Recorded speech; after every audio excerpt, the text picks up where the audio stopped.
And now we've got to break down this conversation, a Pan-African football commentator all the way from United States, Andrew Olsson. Thank you so much, Andrew, for joining us on In the Game. Pleasure to be here, Onyinyechi. It's always a pleasure to have you on the show, and I'm so happy that I get to speak to you once again. It's been a long time coming, been a minute on the show, but welcome back once again, Andrew. Now, it's looking like the African Cup of Nations for Cote d'Ivoire 2023 would be one that will be mostly talked about, with teams that made their qualification to the competition for this year. I'm seeing top teams will be one to remember. But it's looking like these pots has been regionally based, because you can see pot 1 having North Africans alone. Pot 2, did you notice, is having West Africans alone. And we've got the pot 4 having only South Africans alone. I'm beginning to wonder, was this pot done with the latest FIFA ranking, or maybe was regionally based? Well, it'd be certainly something maybe worth investigating. I think it's very interesting to see some of the more traditional powers of West Africa, in pot 2. I think it's going to create some very interesting groups, some unbalanced groups, so to say, where there's, probably going to be 2 or 3 groups of death, so to say. So I'm very interested to see how the teams get drawn, and I think we're going to see some very interesting group stage matchups. Okay, but interestingly, we're seeing Nigeria in pot 2, and that really got me confused.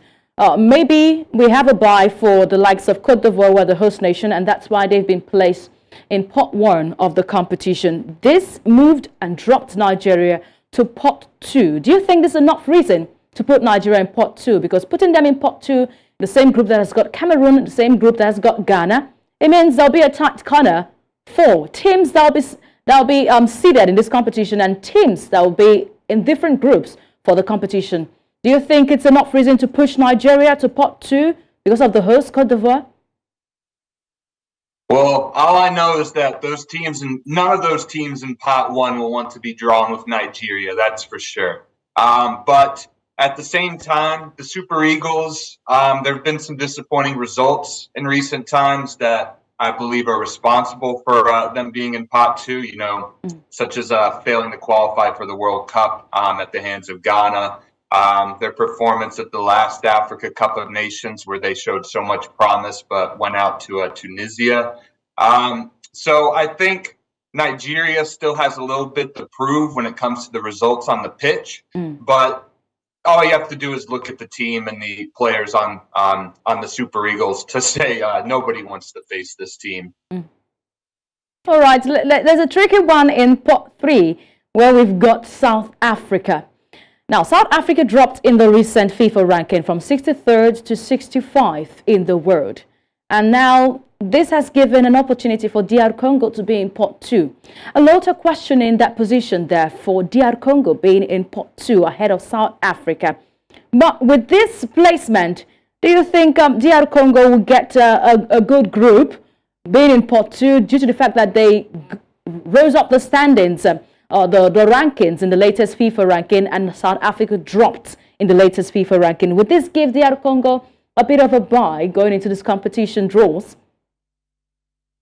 Well, I think it'll provide a more favorable draw for the Leopards, Onyinyechi. I think if you're a Congolese supporter, I'd say it kind of shifts your expectations from, we could advance to the knockout stage, to now we must advance to the knockout stage. That's why I would say, the differences is that it kind of shifts expectations. But I think the Congolese team has certainly deserved their rise in the rankings. They've been undefeated in Africa Cup of Nations qualifying under Sébastien Desabre. So, I think they've earned this kind of upgrade in ranking. South African fans are not happy about that, but it's just the latest ranking. Hugo Broos will have to do a lot for the Banyana, or even the Bafana. All right, let's see how the draws will end up. Maybe predictions for the draws, how the groupings will be. Now, in pot 1, we've got the likes of the strong and powerhouses: Algeria, Tunisia, Egypt, Morocco, and Cote d'Ivoire. The powerhouses are in pot 1. So we're looking at a prediction for the possible group opponents for the likes of Nigeria. Now, Nigeria would likely have the likes of maybe Tunisia in their group, Namibia in their group, and also they might likely get South Africa, maybe, in their group, coming from pot 3. But with these pots already reviewed by the Confederation of African Football, where do you think the group of death will stand? Because a lot are touting that, thinking that Nigeria might get a group of death, South Africa might get the group of death in this encounter. Where do you think the group of death will lie? Ooh, I think, as we see that the hosts tend to get a favorable draw, as we see in all international tournaments.